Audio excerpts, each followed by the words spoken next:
We have a deputy mayor that can handle important items. Please get back to the first and third scheduled meetings. Thank you. Thank you. The next one is Michael Stanzel.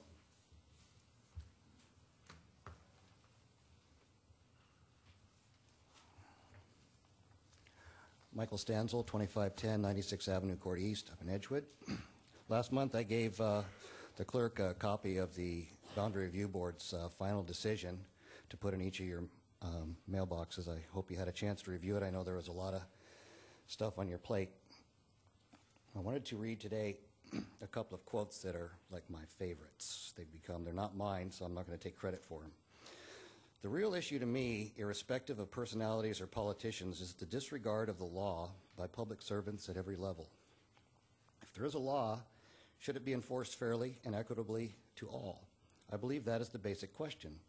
If our public officials choose not to, then are they not lawbreakers?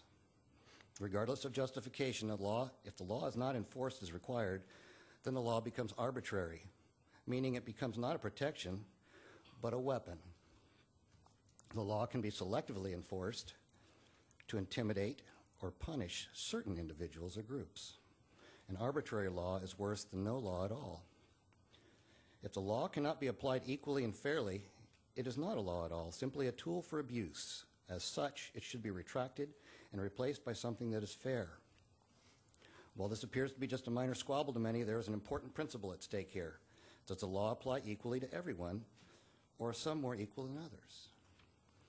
A federal Supreme Court justice said, way back in the 1800s, decency, security, and liberty alike demand that government officials shall be subjected to the same rules of conduct that are commands to the citizen. In a government of laws, existence of the government will be imperiled if it fails to observe the law scrupulously. Our government is the potent, omnipresent teacher. For good or for ill, it teaches the whole people by its example. Crime is contagious. If the government becomes a lawbreaker, it breeds contempt for the law. It invites every man to become a law unto himself. It invites anarchy. Now, I'd like you to go back and reread that Boundary Review Board decision. If you were to meet somebody on a bus, what would you tell them about Puyallup government? Would you tell them it follows the law scrupulously? Is the law enforced fairly and equitably to all? Do the laws apply equally to everyone?